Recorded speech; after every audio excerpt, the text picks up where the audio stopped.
मेरे साथ नारा लगाना है, श्री नरेंद्र मोदी जिंदाबाद.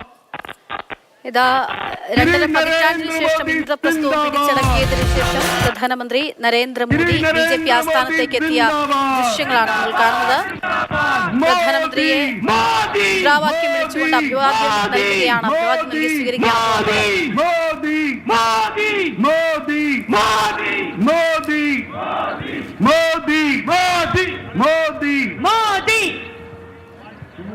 മോദി എന്ന മുദ്രാവാക്യം നമുക്ക് ഉയർന്നു കേൾക്കാം. श्री नरेंद्र मोदी जिंदाबाद. श्री नरेंद्र मोदी जिंदाबाद. അത്രയും തവണ ഡൽഹിയിൽ വന്ന് ഡൽഹിയിൽ ഇത്തരത്തിൽ പ്രചാരണങ്ങളുടെ ഒക്കെ ഭാഗമായിരുന്നു നരേന്ദ്രമോദി. ഇന്ദ്രപ്രസ്ഥം പിടിച്ചെടുക്കുന്നതിൽ നിർണായകമായിട്ടുള്ള നരേന്ദ്രമോദി അങ്ങോട്ട് എത്തുമ്പോൾ മോദി എന്നുള്ള പേര് പറഞ്ഞുകൊണ്ട് മുദ്രാവാക്യം ഉയർത്തിക്കൊണ്ടാണ് പ്രവർത്തകർ നരേന്ദ്രമോദിയെ സ്വീകരിക്കുന്നത്. JP നദ്ദയാണ് അദ്ദേഹത്തെ ആദ്യം സ്വീകരിച്ചത്.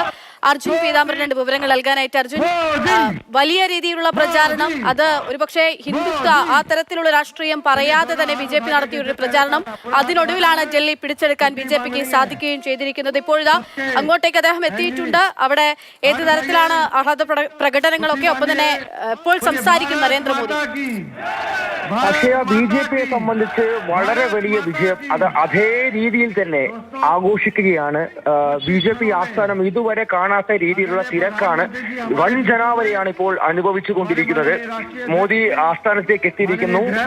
മോദി വിളികളുമായി പ്രവർത്തകർ ഒപ്പം കൂടി ചുറ്റും കൂടി. അദ്ദേഹത്തെ JP നദ്ദ, BJP ദേശീയ അധ്യക്ഷൻ, അദ്ദേഹമാണ് സ്വീകരിച്ചിരിക്കുന്നത്.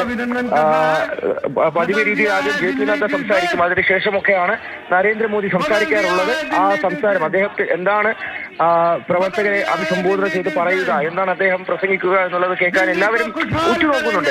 വലിയ രീതിയിലുള്ള തിരക്ക് തന്നെയാണ് ഉണ്ടായിരിക്കുന്നത്. അതായത് മുൻപ് മറ്റ് സംസ്ഥാനങ്ങൾ ജയിച്ച് പിടിച്ചടക്കി BJP വിജയത്തിലെത്തുന്ന സമയത്ത് മോദി ഇതേ രീതിയിൽ BJP ആസ്ഥാനത്ത് വരും, പ്രവർത്തകരെ അഭിസംബോധന ചെയ്ത് പ്രസംഗിക്കാറുണ്ട്. അന്നൊന്നും കാണാത്ത രീതിയിലുള്ള ഒരു വൻ ജനാവലിയാണ് ഇന്ന് ഡൽഹി പിടിച്ചടക്കിയപ്പോൾ BJP ആസ്ഥാനം സാക്ഷ്യം വഹിക്കുന്നത്. അതിന് കാരണം ആ വിജയത്തിന്റെ പ്രഭാവം തന്നെയാണ്. 27 വർഷങ്ങൾക്ക് ശേഷമാണ് രാജ്യ തലസ്ഥാനം, രാജ്യം ഭരിക്കുന്നവർ തിരിച്ചു പിടിക്കുന്നത്. അന്ന് UPA സർക്കാരിന്റെ കാലത്തെല്ലാം തന്നെ കോൺഗ്രസ് ഭരിച്ചിരുന്ന ഒരു സംസ്ഥാനം കൂടിയായിരുന്നു. പിന്നീട് ആം ആദ്മി പാർട്ടി കൈവശം വയ്ക്കുന്നു. 3 ടേം അരവിന്ദ് കെജ്രിവാൾ കൈവെള്ളയിൽ കൊണ്ടു നടക്കുന്നു. അരവിന്ദ് കെജ്രിവാളിന്റെ കയ്യിൽ നിന്ന് BJP അഴിമതി ആയുധമാക്കി, ഒപ്പം തന്നെ ജനക്ഷേമ പദ്ധതികൾ വാഗ്ദാനമായി നടത്തിയൊരു കാടടത്തുള്ള പ്രചാരണം. ആ പ്രചാരണത്തിനൊടുവിൽ BJPക്ക് ഡൽഹിയിലെ ജനത ഡൽഹിയുടെ അധികാരം കയ്യിൽ വെച്ച് കൊടുക്കുമ്പോൾ അത്രത്തോളം തന്നെ ആഘോഷമുണ്ട്, ആഹ്ലാദമുണ്ട് BJP ക്യാമ്പിൽ.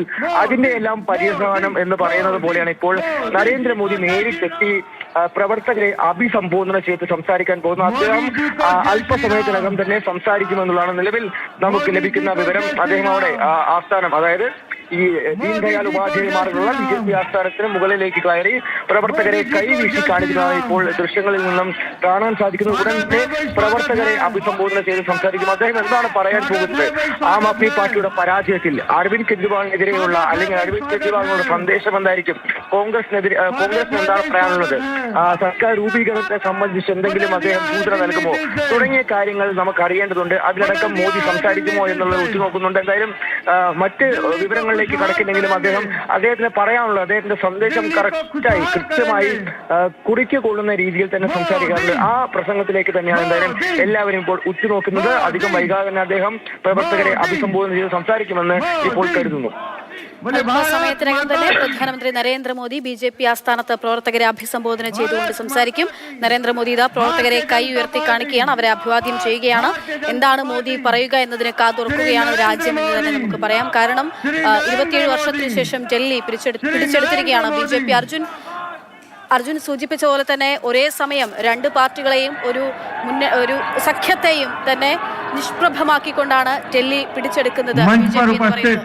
70-ൽ 67 സീറ്റും ഒക്കെ നേടിക്കൊണ്ട് ഒരു പാർട്ടി അധികാരത്തിലേക്ക് എത്തുക, അവിടെ നിന്നും ഈ തരത്തിലേക്ക് കൂപ്പുകുത്തി വീഴുന്ന ആം ആദ്മി പാർട്ടി, സംഭൂജിരായി തുടരുന്ന കോൺഗ്രസ്, ഒപ്പം തന്നെ ഇന്ത്യ സഖ്യം, അത് ഒരു തരത്തിലും അവിടെ ഫലവത്തായില്ല. ഇങ്ങനെയുള്ള ഒരുപാട് കാര്യങ്ങളുണ്ട്. ഇതിലൊക്കെയുള്ള മറുപടി ഇന്ന് മോദിയുടെ ഭാഗത്ത് ഉണ്ടാകും. അതൊക്കെയായിരിക്കും ഒരു പക്ഷേ കാത്തിരിക്കുക, എന്തൊക്കെയായിരിക്കും അദ്ദേഹം പറയുക എന്നുള്ളത്, അല്ലേ?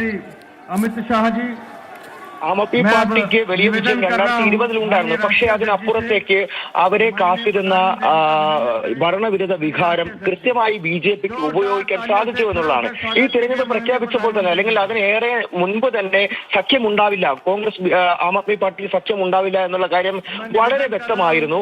ആ സഖ്യം ഉണ്ടായിരുന്നെങ്കിൽ പോലും ഒരുപക്ഷെ BJP നടത്തിയ ഒരു പ്രകടനത്തിന് മുകളിലേക്ക് വെക്കാൻ സാധിക്കുമോ എന്നുള്ള തരത്തിൽ തന്നെയാണ് ഇപ്പോൾ BJPയുടെ ഒരു പ്രകടനം വന്നിരിക്കുന്നത്. 42 സീറ്റുകളും നേടി, അല്ലെങ്കിൽ 42 അതിനധികം 47ഓളം സീറ്റുകൾ പിടിച്ചടക്കിക്കൊണ്ട് BJP അധികാരത്തിലേക്ക് വരുന്ന സമയത്ത് അത് അത്രത്തോളം ഹാരമണിയിച്ചുകൊണ്ട് സ്വീകരിക്കുകയാണ്. ഹാരമണിയിച്ചുകൊണ്ട് സ്വീകരിക്കുന്നു, അദ്ദേഹത്തിനായിട്ടുള്ള മുദ്രാവാക്യങ്ങൾ മുഴക്കുന്നു. ഈ വിജയം അത് മോദിയുടെ വിജയമായി തന്നെ പ്രവർത്തകർ ആഘോഷിക്കുകയും ചെയ്യുന്നു. അമിത്ഷാ, JP നദ്ദ ഉൾപ്പെടെയുള്ള പ്രധാനപ്പെട്ട നേതാക്കളൊക്കെയും വേദിയിലുണ്ട്, നമുക്ക് കാണാൻ സാധിക്കും.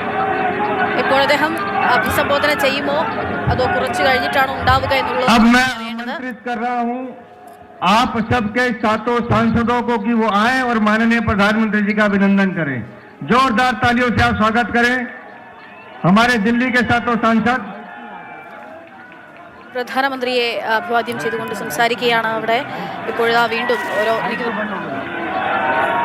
കുറ്റൻ ഹാരങ്ങൾ പ്രധാനമന്ത്രിയെ അണിയിച്ചുകൊണ്ട് മോദിക്കായുള്ള നന്ദി അറിയിക്കുന്നു BJP ഡൽഹി ഘടകം. നമുക്ക്